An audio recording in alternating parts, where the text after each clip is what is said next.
yes, sir. We are back. Direct Deposit, episode 8, season 1. Executive produced by my guy DC3 Central Station. Film edited Interlude Films. Inspiration, my brother Craig Herron, Nightwolf. Rest in peace, my guy. I'm your host, DJ Shuttle. And today, very special guest on episode 8, Markuann Smith. Good to have you, sir. What's going on? You know what I'm saying? We got two fly OGs in sweatsuits doing it. You know what I'm saying? this is how we doing it, drippy. Yo, pleasure to have you. Thank you, brother. Appreciate you. Alright, so, you know, what we doing Direct Deposit, man, like, you know, we like to just have a conversation, you know, learn a little bit about our guests, find out their journey, and, of course, you know, talk about the big project you got coming out. But we want to focus on that. And I want this episode to be really about, you know, being in tune more to who you are and kind of, you know, your path in the entertainment industry. You heard? So, so you from the Rock, Far Rock? Yeah, I'm from Far Rock, the Far Rock, sixth borough, America. Alcatraz. Hold on, you said the sixth borough. The sixth We got to borough. fight for that. That's Long Island. Long Island is the sixth borough. We got to fight for I that. got counties, brother. We got counties. We a borough. Exactly. I love Long Island, man. Long Nah. Island has the best women out here. Talk about it. With Talk grass. You know what I'm saying? A little quiet. Little quiet. You know, we used to want to come out here to Roosevelt Field because we knew we caught a Long Island woman. She'll have like grass. And you can go see it and not have to worry. Oh, yeah, you don't got to worry about coming to the building and be like 100 guys in the lobby. 100 niggas outside in the lobby. You got to turn around and say, yo, I can't see you today. You know what I'm saying? Yeah, you know, I call it from the payphone back in the day. You heard? Yeah. So, but yeah, man, yo, it's some hoods out here too, though. Some hoods out here. In the Oh yeah, island, I know. In Hempstead, I've stomped through a couple of them places out there. Okay. Wine Dance and Roosevelt. Yeah, I'm familiar with Long Island. You heard it, because we want to make sweet sure about Long Island, Strong Island. That's what y'all call yourselves, right? I ain't even gotta say no word. Yeah, no doubt. you made it clear. Yeah. I spent a little time at Far Rock back in the day when I was young, another life doing something I don't want to brag about. Mm-hmm. But man, Far Rock though was a tough place to be in them early '90s though. Yeah, man. It was tough out there. Far Rock kind of it made me realize and it put that ambition in me because I got into a lot of trouble out there and shout out to the 40s because that's where I was raised at, grew up at. Far Rock was just a different animal. We didn't have really too many things to do out there as kids other than going to the beach. It was not a lot of activities, so that gave us idle time to do whatever, and Whatever. one thing about Far Rock, like it's a bunch of housing projects All over. within that 2 to 3 mile radius. You know what I mean? You got Hamels, you got Edgemere, Right. you got Auburn, you got Nordak, Ocean Village, the 40s, Redfern. Then you got Gateway, you got Cornega, you got New Haven, and you just have to learn how to survive, man.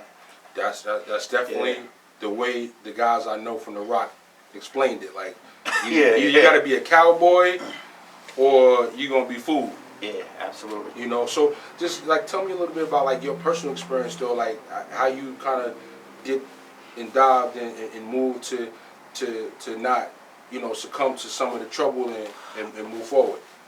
Growing up in the Rock, I lost a lot of friends. And Father MC, he came out of Far Rockaway, and that's a big brother right there. And he took me on the road. He saw I was going down the wrong path, and I was able to travel and see different experiences that I wouldn't have gotten in Far Rockaway. I might have been in jail. I went through a lot of the things that kids growing up go through. I went through the juvenile system, got locked up a few times and miscellaneous stuff. And he was like, you need to change your life. I'm gonna show you what it is to make money the right way and do something that you like. So that's how I was able to first start working in the music industry. So I want to just kind of set the stage a little bit for those who may not know and kind of just paint the picture a little more vivid. So Father MC, for anybody that doesn't know, from Far Rockaway, like late 80s, early 90s on Uptown Records, he's like one of the hottest artists at this time. Yeah. You kept the lights on at Uptown. I mean, a gold record was platinum back then. 500,000 sold was like just as nobody was going platinum. Yeah. Like LL maybe and Run DMC, but yeah. that's about it. Yeah. So I mean, he was pretty heavy out there. Records in regular rotation. I didn't see him myself. I was kind of young to be going to the shows, but he was moving. Yeah, when treat them like they want to be treated came out on Video Music Box, it was like that took us off. Our first tour was with Heavy D and the Boys, Salt and Pepper, Candyman, Troop, Candyman. and, you know, Wow. Second to None, AMG, DJ Quick. Yeah, I remember that it was tour. amazing. Yeah, I remember it was that an amazing tour. Yeah. And so, so you got one of the hottest artists, one of the biggest records. He's going gold, and his young baby bro was on the road with him. You're about what, 17? I was more like about 16, 17. Nah, what's that tour life at 16? I mean, people thought it was fun. It was fun. Right. But I was carrying coffins every night. See, I was a roadie. I started off as a roadie. Okay, and for people who don't know what a roadie is, roadie does the worst shit ever. You got to make sure the coffins, the 1,200 coffins are on the bus. You got to make sure that tape that you're gonna have to use, your show performance tape, you can't lose it.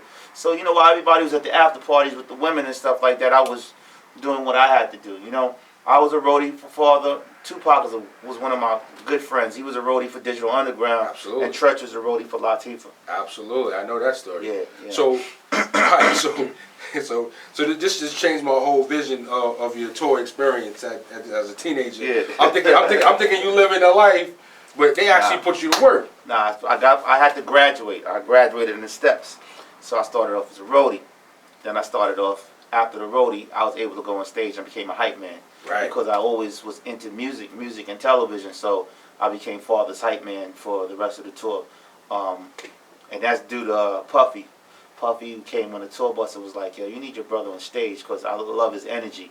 And Puffy kind of guided me and showed me the right way to keep a crowd alive, keep a crowd interested. And you know, I just started becoming just the hype man. Nice. Yeah. See, I mean, one of the things I always respected about Puff's journey is how he went from, you know, dancer to label to working at the label. Like, he took all of the steps. So, you know, when you see his success, it's like, you know, he actually traveled and went from the bottom up. Yeah, he did. And I got to respect Puffy for that. I mean, think about it, man. You coming from Howard University, hiding inside an Amtrak bathroom to go intern at Uptown Records, and then you go back for free, and then you're going back and you're doing it consistently.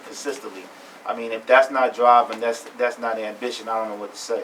And to be honest, I mean, as much as I salute Puffy, it's really more full circle to like today's young people that are aspiring to get into the game. They're like so much is so disposable and easily accessible. Like the need and the requirement to do some of the crawling before you walk and walking before you run. Yeah. It seems like a lot of people, they don't appreciate that level of the journey. You have to have a journey, man. You know, even as an actor, I've got 1,000 no's before I got one yes. You feel what I'm saying? Right. If you dream it, you can achieve it. We got the same 365 days of the year as anyone else. And I always tell people, you're either going to chase your passion or chase your pension. That's up to you. I believe in chasing my passion. I didn't have a plan B. Right. So if you don't, you know, if you're knocking on the door and nobody opens the door for you, go build your own door. Because opportunity, you got to take that opportunity. You got whole opportunity hostage and beat them with a bat, you know.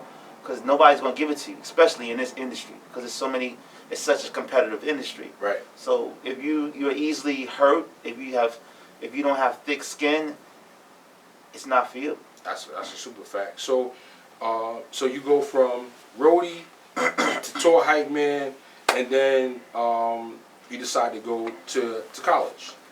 Well, before that, I was signed to Whitney Houston's label. She had a label called Nippy Inc. I remember that. A Better Place Records. I was an artist that was signed there, along with a cousin of mine named Harold. Okay. He did Pink's first album, Specialist Entertainment, and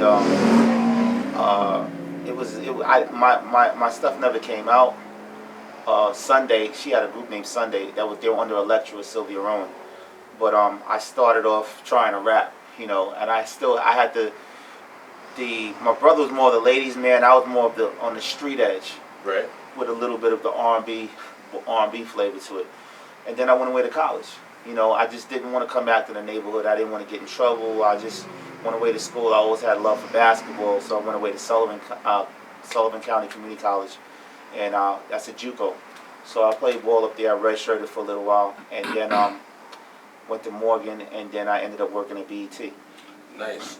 Morgan, I went to HBCU too. I went to Hampton. Oh, okay, okay. Yeah, so, Okay. you know, flashed through Morgan for a hot second. Yeah. You know, that's a great experience too. Like, you pick up a lot of just seeing coming, you know, Long Island, Far Rock, still leaving New York and going out of town and seeing black people from all over the country.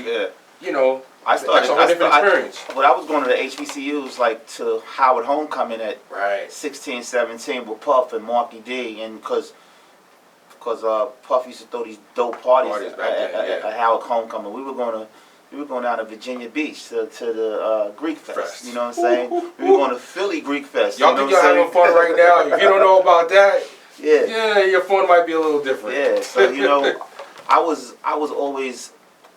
always knew that we as a culture, we had the music, we had the art. You know, it wasn't new to me because I went down to Atlanta. When I went down to Atlanta to the Freak Fest, I was like, look at how many black people are here. You know what I'm saying? So I just didn't want to go back to the environment that I grew up in because I knew if I went back there, I'll be heading down the wrong way.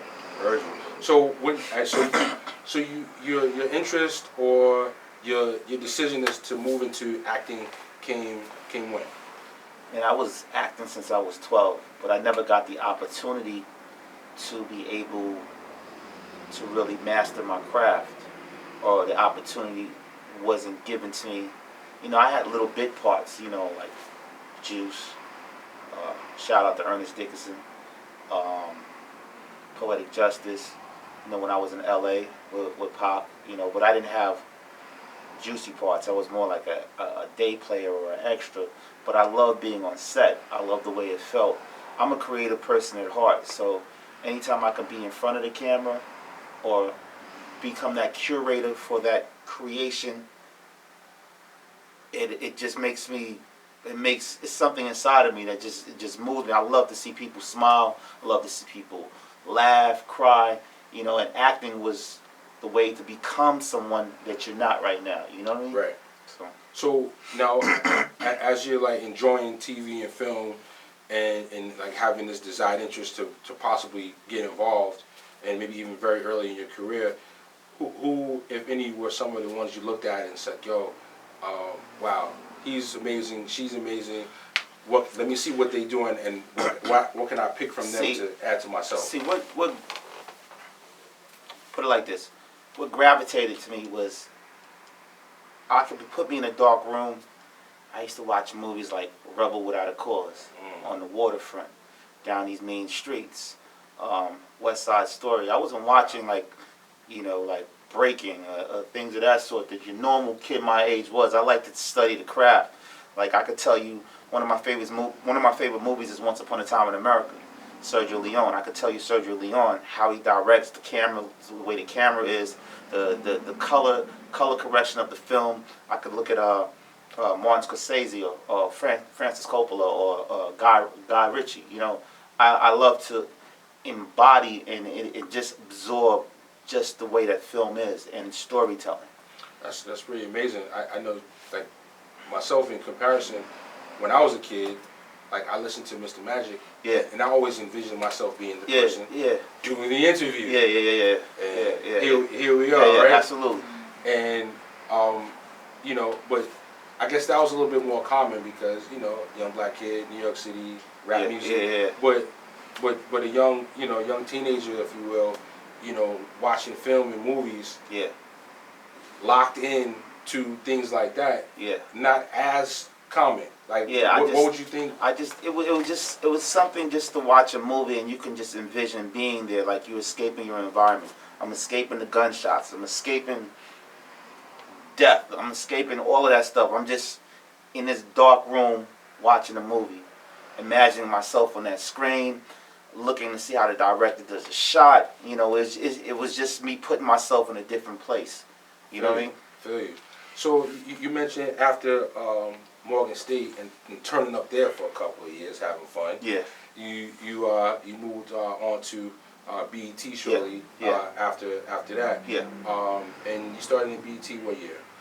2001. 2001. Yeah. Now 2001, that's around the time when Bob Johnson left. Were you kind of like before he left? After he left. After he left. Yeah, when he was on the cusp of leaving when he sold it to Viacom. Right. So, so you didn't really have much time with the old regime, if you will. Well, the time that I had with the old regime was Father MC days with Donnie Simpson on the couch with Donnie Simpson, or doing something at Teen Summit. You know, I was in front of the camera. Right. When I was at BET, I wanted to start off hosting, but shout out to Tigger. Tigger started doing Rap City. You know, I always looked at him. I loved his energy. I loved what he brought to life. And I started working at BET, but I didn't really like what I was doing, to be honest with you. I was more on the production end. Right. But production meaning I was working with music videos. I was working with Tuma Basa, who's the head of YouTube Music now. He used to be the head of Spotify. You know, I was working with him. I was working with Patrick Hines. You know, this is the whole Stephen Hill, Penny McDonald regime at the time. And I just felt like working a 9 to 5. It was just, I was being crushed. It was taking my creativity away. And I went from 2001 all the way 15 years later, still at BET. And I'm like, why am I here? I'm not doing what I like. I'm not doing what I love.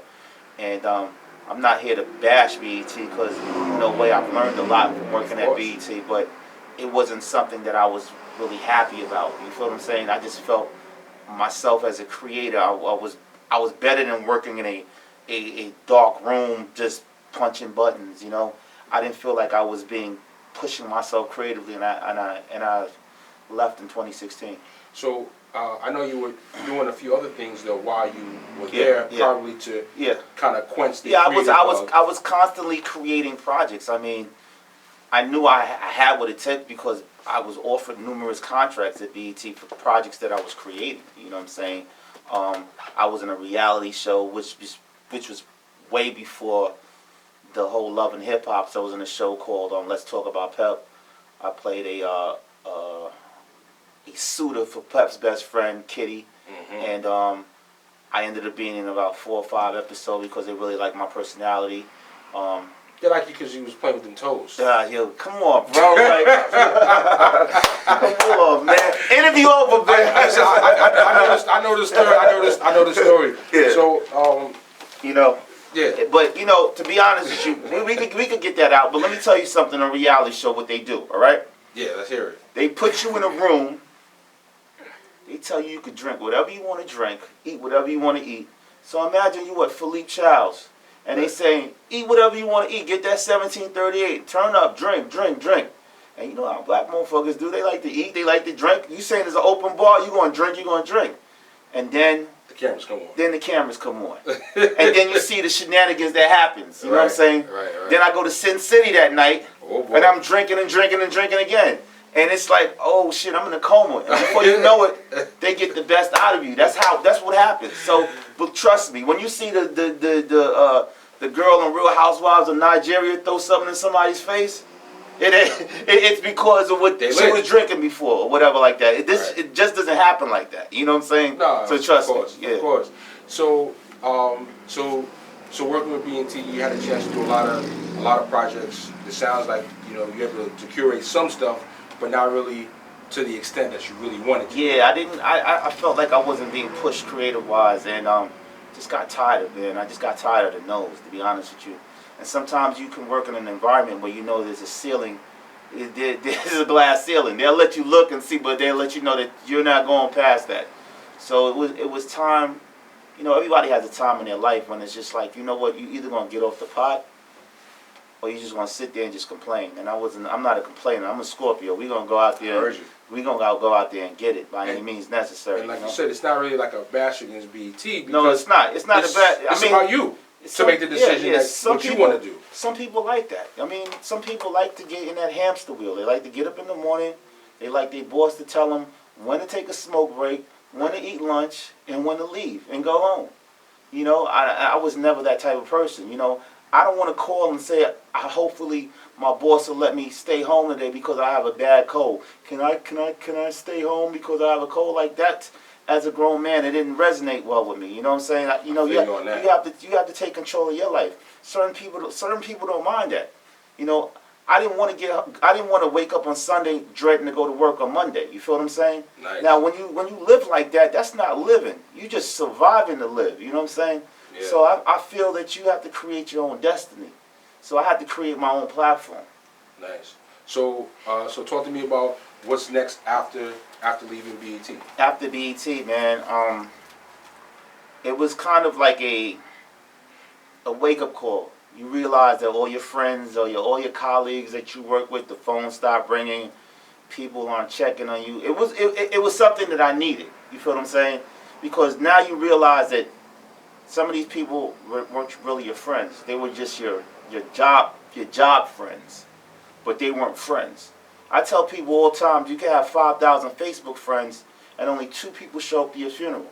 So that made me realize, like, I got to figure this out fast.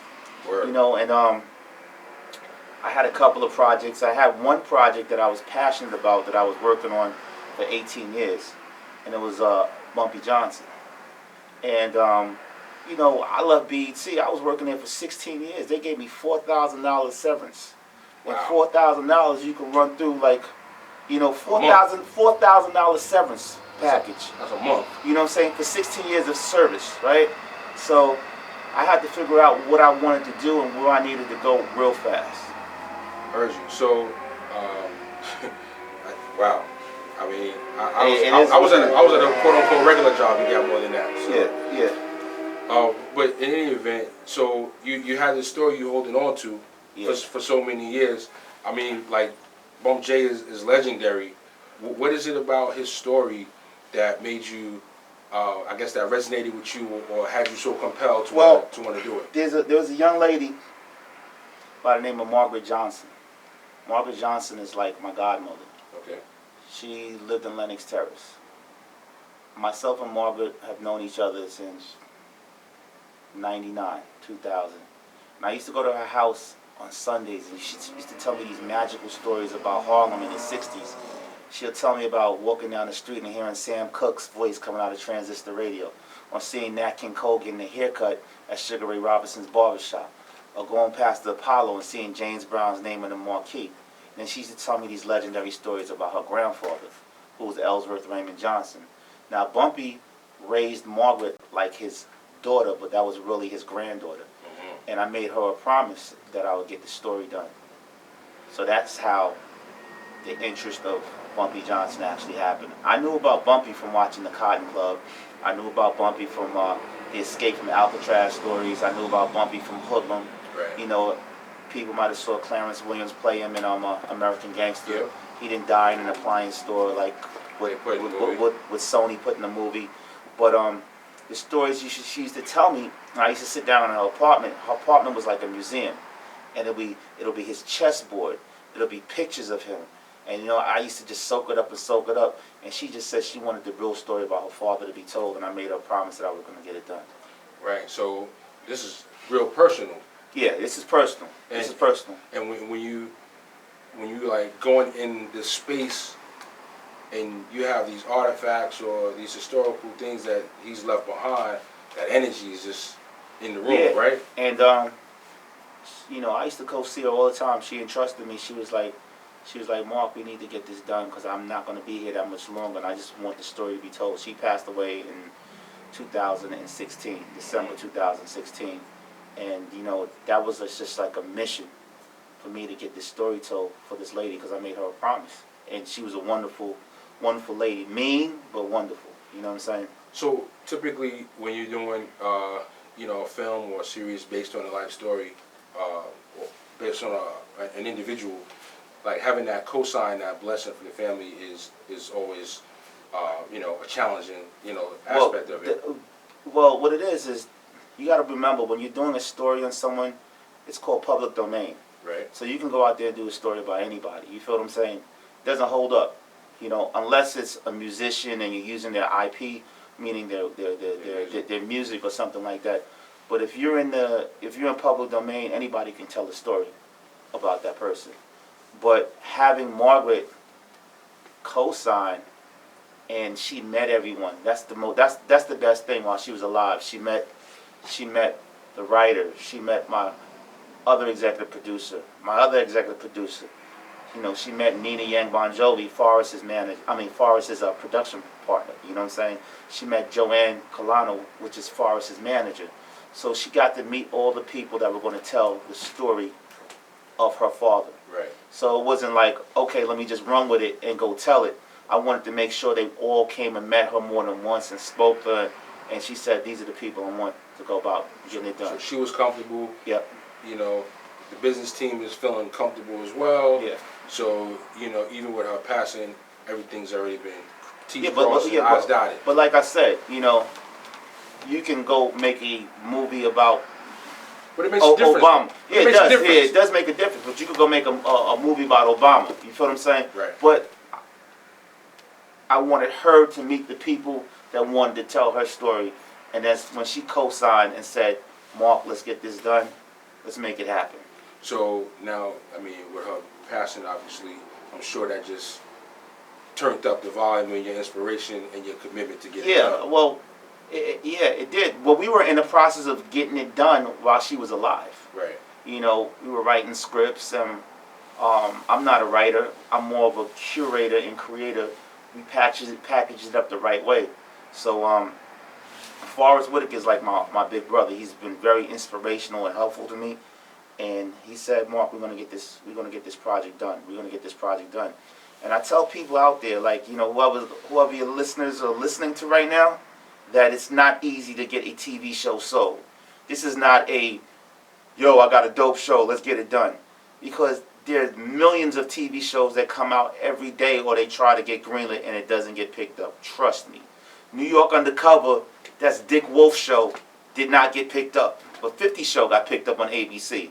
And they were both pilots. So it's not easy. It's like when I first got my deal with ABC, they said you're better off getting struck by lightning twice.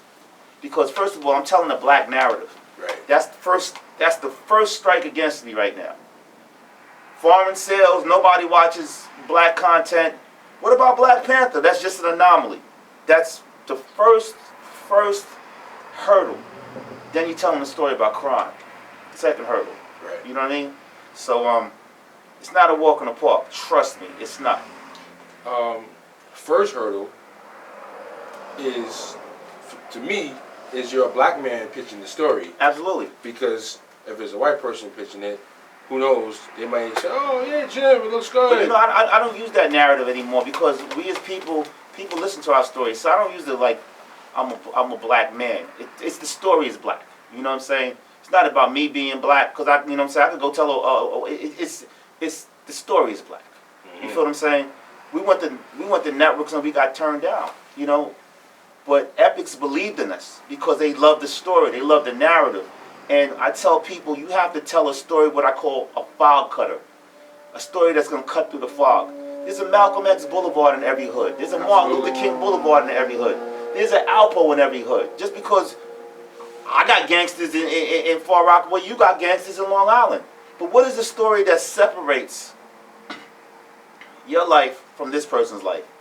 So, The Godfather of Harlem is not just about Bumpy Johnson. The nucleus is Bumpy, but the story is about the collision of civil rights and the underworld. We're talking about Bumpy's relationship with Malcolm X, Bumpy's relationship with Adam Clayton Powell, Bumpy's relationship with Vinny the Chin, who's played by Vincent D'Onofrio. Paul Savino was playing Frank Costello. You know what I'm saying? So that's the historical aspect of it. So it's not just entertainment, it's edutainment. You know what I'm saying? Because you're educating. We're talking about 1963 Harlem is so similar to 2019 right now. Their Harlem Riots is our Ferguson. Absolutely. Cassius Clay is our Colin Kaepernick. Absolutely. You know what I'm saying? All the movements that happened back then, from the LGBTQ to the Me Too movements, started in the 60s. That's a fact. You know what I'm saying? So that's the story that we're telling. So it's not just a mob gangster story. We're telling a story about redemption. We're talking about Bumpy coming home from Alcatraz after doing 11 years without snitching. Coming back to a Harlem that he knew from the 40s. And him trying to take back what's his. That's why the tagline is Harlem is mine by any means necessary. Ooh. Godfather in Harlem, in case you don't know, it's about to go down. I'm ready to watch it now after hearing it. Your energy and your passion for it, Yeah. like. I mean, bro, I tell people all the time, like, inspiring filmmakers, inspiring actors and actresses. Nobody gave me anything. I had to audition for my part, bro. You know what I'm saying? And I'm an actor. You're an executive producer. Why you have to audition? That's just the politics of the game.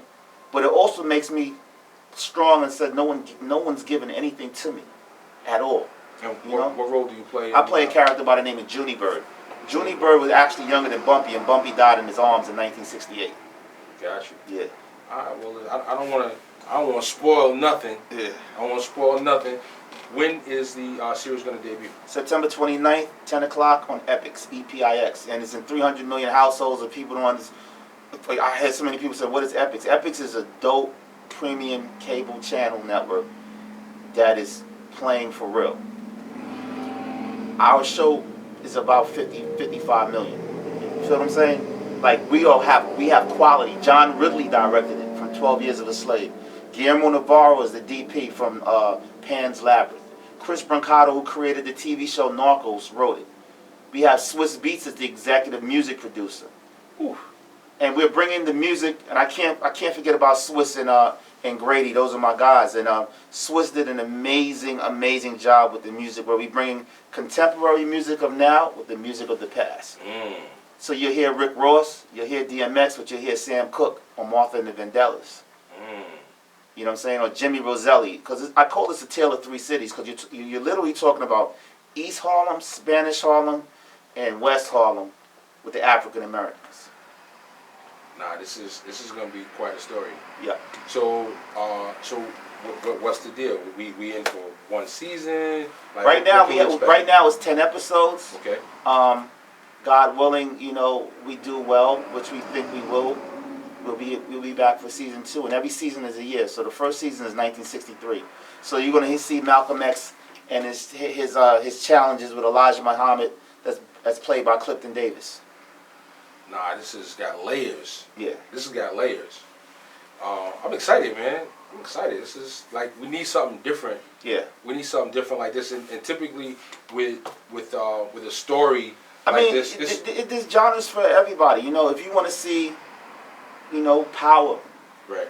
There's people that love power. I love power. Right. But then we're telling a story about things that really happened in the '60s, man. About the riots. That was crazy. Right. About Martin Luther King's speech, about the Joe Valachi trials, about Cassius Clay, Right. In his first fight. But you know what I'm saying? That's why I use the word layers, because it's so many different things happening. We got politics, we got black revolutionary, we got street hustlers and gangsters, and just the dynamic of the black community also dealing with the Italians and any other sorts that are doing their thing. But what's intriguing to me about it is typically like a story like this would be like a documentary, or it would just be a movie. It wouldn't be a series. No. Even if this is one season, it wouldn't be 10 episodes. We kind of would get this crammed in where you can't really expand on it so much. Every episode is something that historically went down. From Giancarlo Esposito, who's playing Adam Clayton Powell, to Paul Savino, who's playing Frank Costello. Paul is known for being in Goodfellas as Big Paulie. Chaz Palminteri is playing Joe Bonanno from A Bronx Tale. You got Howard, man. Vincent D'Onofrio from Full Metal Jacket. We have a great cast. Nigel Thatch from Selma's playing Malcolm X. Ilfenesh Shadera, you might know her from Billions and Baywatch. We have Antoinette Legacy. She's playing Elise. Demi Singleton is playing Margaret. It's a great, believe me, it's a great show. And I'm not just saying that because I'm an executive producer and it's been my passion, but just to watch it unfold. It puts you in the vibe of The Sopranos. It puts you in that vibe of a old mobster movie, but you're still telling about the civil rights, things of that sort. So, do you have your eye on something after this, or you kind of locked in? Absolutely. God willing, we get a second season, but I'm working on the Larry Davis story with Larima Davis and her family to do a scripted series on Let me- Larry. Let me jump in. He just said Larry Davis, like Yeah. everybody knows. Larry Davis, you must look this up. From the Bronx. Yep. I don't know the year, but November 19th, 1989. It happened on 89. my birthday. Wow. Was when the cops came to assassinate him, and he wasn't having it, yeah. and he let them have it. And you know what it was is with Larry. What not only that it happened on my birthday, but Larima is a great businesswoman, and her father was everything to her. And when I looked at the synopsis, and it was a quote that said, "I was supposed to be Black Boy Dead on page 12, but I became Black Boy on page 1 because I refused to die." So it can't get deeper than that. The narrative right now is we hear the news and we see the news about black kid gunned down by police officer, you know, and not to spoil it, but you guys can look it up. Is that Larry got acquitted of shooting those cops because when the cops went into the hospital and they did blood work, their alcohol level was through the roof. Wow. As well as they had traces of cocaine in their system. So this guy said, "I'm not selling drugs for you anymore," and they went to get high and drunk and try to come back and kill him, and he wasn't having it, you know. And unfortunately, he died in jail. He got murdered in jail. But I think his story is a story that deserves to be heard.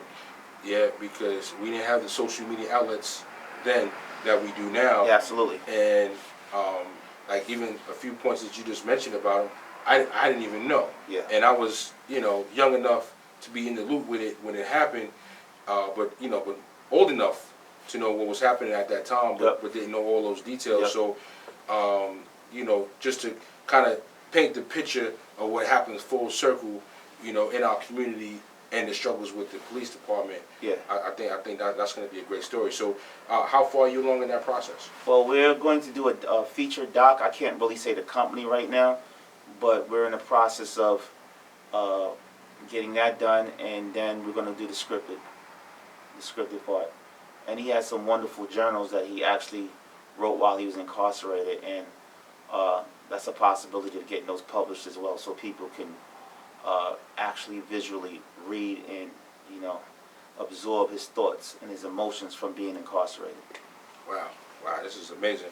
You got two great projects, man. Thank you, brother. Great projects. I mean, and this Godfather in Harlem, man, like I'm ready to jump in and see it immediately. I think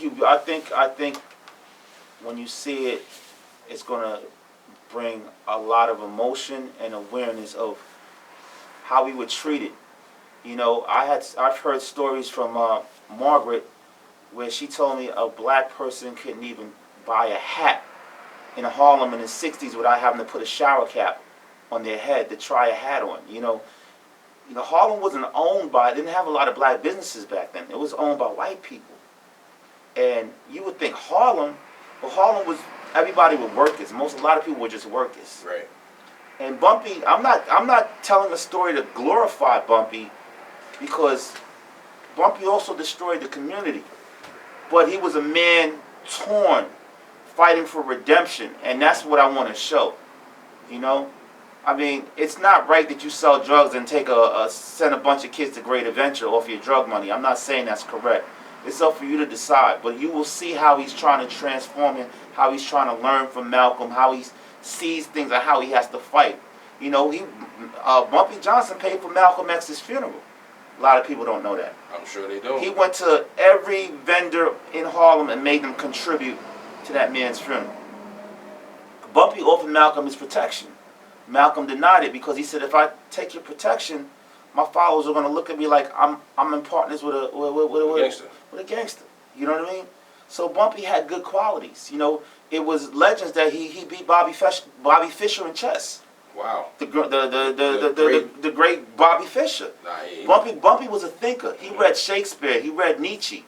He wasn't just a gangster. He was a thought. It was a reason why he was the only African American that was able to sit down with the mob. He was able to sit down with Bugsy Siegel, Lucky Luciano, Frank Costello. You know what I'm saying? These guys are the same guys he came up in the sandbox with in the 1900s. He was just the liaison between them and Harlem. And we'll find out more about that Absolutely. in the Godfather Harlem. Coming September 29th. Set your DVRs. Get your tape decks ready, as we used to say back in the day. You heard? Oh, man. I'm excited. I'm looking forward to it. Larry Davis, hopefully coming soon. Yep. Thereafter. Anything else on deck that we should know about? Oh man, I gotta. I don't want you to give a everything bunch of away. surprises. Just put it like that. Cool. They can follow me at Instagram. It's at MARKUANN. That's at MARKUANN. So, two more things before we go. Yep. One, like this kind of storytelling, real life stories onto the screen, right? Yep. I guess just like rappers or musicians, kind of everybody has their niche. So even if it's for a short term, maybe this is your niche, right? So I'm thinking, he's from Far Rockaway. We unfortunately had the losses of Stax Bundles and, and Chinks. Yep. Having a background in music and things like that. Yep. I'm like, I wonder if he's like considered putting something together, maybe not the level of a Bump J, but maybe putting something together, I mean, I would love to. guys. I've known Raekwon and his father, and I knew Chinks briefly. That's definitely something I would love to do, but it has to be told right because it's such a sensitive topic. And you have to make sure that when you're telling stories that there's not too many cooks in the kitchen that's going to tell you how to tell the stories. True indeed. So, it has to be just done the right way. But that's something I would love to tell because it's really a tragedy, how that happened. And, that's why sometimes you have to, not even sometimes, all the time, you have to remove yourself. You can save people from afar. Sometimes you can't save from within. You feel what I'm saying? That's Right. how I look at it. Like, even, God bless the dead, Nipsey Hussle was one of my good friends. And he believed in staying in the hood, helping the hood. But sometimes it doesn't work like that, brother. You know what I'm saying? And it's not that I'm better than the hood.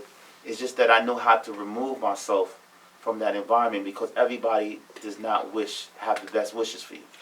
As I was thinking about this, right, it reminded me. I don't know if you've heard Nas's song "Queensbridge Politics." Yeah.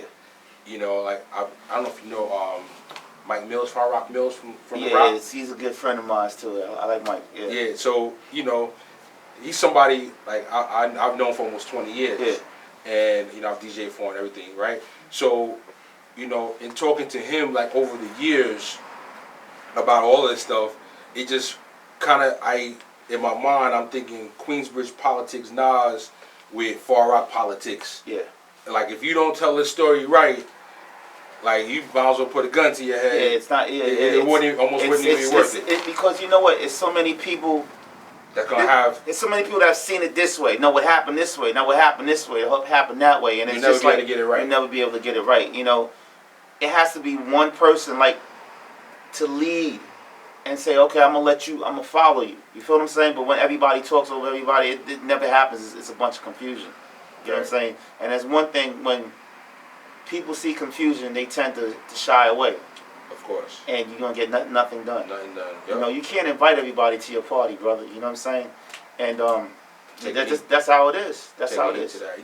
I thought about it and I like, man, like even though, I mean, of course, Chinks too, but Stax probably even more so, considering the way, his circumstance happened. Like that's a story that probably would be great. Yeah, I mean, but it might be too hard to do it. I spoke to Stax, I think, before he went to Miami, before he passed away, and I told him, I said, man, live your life and do it the right way because there's no bunk beds in the graveyard. Believe that. You know what I'm saying? So when that happened, it hurt me, because to see someone so inspirational and trying to give back and you can't save everybody, man. You can't, and I've learned that because it could be your demise trying to save someone, just like when a man is drowning. You know what I'm saying? You got to be careful how you save this person because this person could bring you under with them. They going crazy and they pull you down. They exactly. You know what I'm saying? Yeah. And even the people that you absolutely. keep around you, you know, so it's usually not the main person, it's the entourage. That's a fact. And then what happens? You get blamed for that. That's a and fact. the entourage is sitting back like this, you know what I'm saying? So Like, it's how you move, man. It's Yeah. how you move. And you know, being from the island out here, you know, similar to Far Rock, you know, there hasn't been any big artists that's, you know, doing it from Long Island in a long time. And, you know, and I tell these young guys all the time that are trying to do it, it's like, you know, like the best thing you could do to rep where you from is to get out here and say, yo, you know what's so funny? I'm from Far Rock, you know, I'm from Long You know Island. what's so funny about that? Big shout out to my uncle Bernard Alexander, because Bernard was inspiration on putting me with Jim Atchison. Okay. Because Bernard was at my house. Bernard Alexander is actually Eric Sermon's best friend. He's the managed 50 Cent. He was responsible for the Fugees. Great guy.